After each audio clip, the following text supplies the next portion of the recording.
Welcome to Grow with Yatin Malik. I'm Yatin, your Construction Advisor, and today we're going to discuss about the legal requirement for making a basement apartment if you are in the city of Mississauga.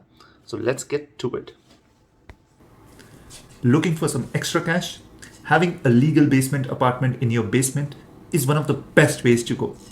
We know that there are a lot of people looking to cash in off the extra space in their home. While many people already have the benefits of having a basement apartment in their home, very few people actually have a legal basement apartment. A basement apartment might be just what you need to provide the added income to make your dream purchase affordable. But beware of the pitfalls and remember that you, as a purchaser, assume all the liabilities of a home that doesn't comply regardless of when you bought it. Smart real estate agents never list a house as having a legal basement apartment since they do not want to guarantee that the basement apartment complies fully with all the applicable fire codes, building codes, electrical safety authority regulations, and zoning and housing standard bylaws. Illegal basement apartments are a risk to the occupants and others in structure as well as a concern to community in general. They are dangerous as they may pose a fire risk and other safety concerns such as fire risk, not enough building exists, fire separation between units, working smoke alarms, carbon monoxide detectors, illegal unsafe utility connections, illegal renovations, excess driveway or street parking, excess garbage, overload to existing utilities like electrical, plumbing, sewers.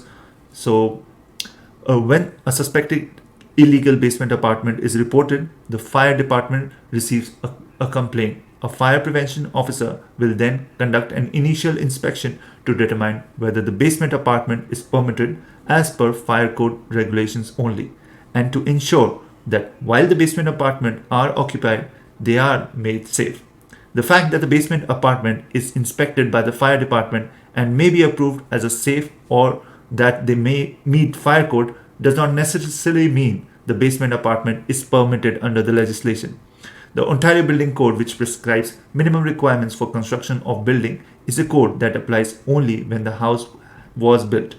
The building code changes over time, but for the most part, it does not apply retroactively. The fire code, which prescribes construction and safety issues as they relate to how the building is required to perform should it catch fire. It can apply retroactively. So, here are a few basic requirements for a legal basement apartment. The detached or semi-detached house must be 5 years old. Number 2, the front of the house cannot be significantly altered as it has to appear one building. Number 3, basement apartment must be smaller than the main dwelling. It cannot be 1000 square feet upstairs and 1200 downstairs. Minimum ceiling height is 6 feet 5 inches. The ceiling must be continuous, suspended T-bar type. Ceilings and exposed joists are not acceptable. Furnace room ceiling must be drywalled or plastered too, so it cannot be left unfinished. Number 5, doors must be solid wood or metal because of fire protection and safety. Number 6, bathrooms have to have either a window or a fan, so it's either or. Number 7, a kitchen equipped with refrigerator stove in good repair and working condition. So the basic requirements for a kitchen is refrigerator and a stove. Number 7, Number 8, new basement apartments require building permits before construction begins, not after, not while during in construction, before. In most areas, the additional parking space is required for new basement apartment. If there is a parking spot for upper unit, there must be a parking spot for the basement apartment. Number 9, the property owner is responsible to make sure that the smoke alarms are installed. The carbon monoxide alarms are too included in this. Number 10, electrical inspection by electrical safety authority that is required. Number 11, continuous fire separation with a 30-minute fire resistance rating. So it's the material that is used to make a for fire representation, for fire separation. Number 12, a single means of egress, that means an exit or an entry point. Provision for escape for person from each dwelling unit in the event of fire may be acceptable if the following conditions are met. So only one is allowed when it is properly separated with a 30-minute fire resistance rating. Second, the flame separate rating, that means escape, does not exceed 150. So the level of separation for this Products use has to be 150. This means the fire escape does not involve entering another dwelling unit or other occupancy and leads directly to the outside of the ground level. So the exit should be directly outside, not towards the house upstairs or anywhere else. Ontario Building Code requires minimum sound transmission, so it should not make noises or exterior sound should not come in.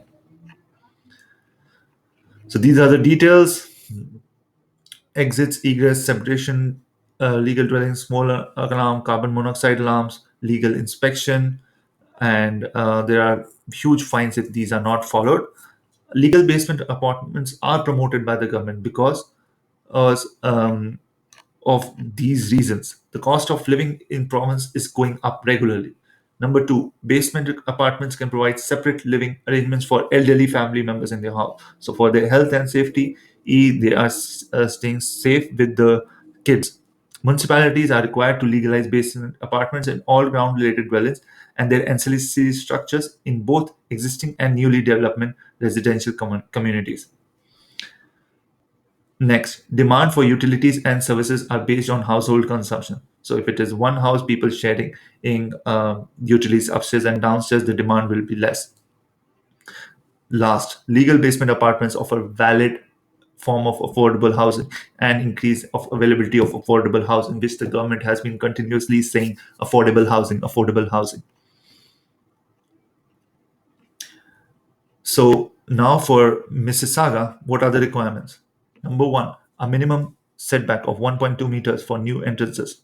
Number two, basement apartment cannot change the existing use of the dwelling, so it cannot change from residential to commercial. Minimum gross floor area must be 35 meters square, 377 square feet, not less than that. Basement occupier should not occupy more than 50% of the gross floor area. It has to be less. Now it has to be less than 50 meters square, 50%. A new pedestrian entrance is not allowed. One side parking space for the basement and only one driveway per lot. So that's the requirement. So City of Mississauga prohibits new entrance facing the street, exterior entrance above the first floor, so stairs going upstairs, stairs and stairwells for entrances below grade facing the street. So no basement legal apartment, their entry and exit should be facing the street. So all you need is a letter from fire chief, certificate of inspection from electrical authority, proof of insurance from the owner, uh, and every owner shall maintain written records of everything: full name of tenants, invested dwellings, fire safety plan, written proof of tenants that are advised that the license manager officer will be requesting permission for second unit inspection. And so these are the details required to maintain a legal basement apartment in Mississauga. So if you are planning to make a basement apartment and you are living in Mississauga, you should follow these guidelines. Hope this video has helped you. Thanks for watching the video. Hope you got what you wanted. For more Canadian real estate content, subscribe to this channel. Have a good day.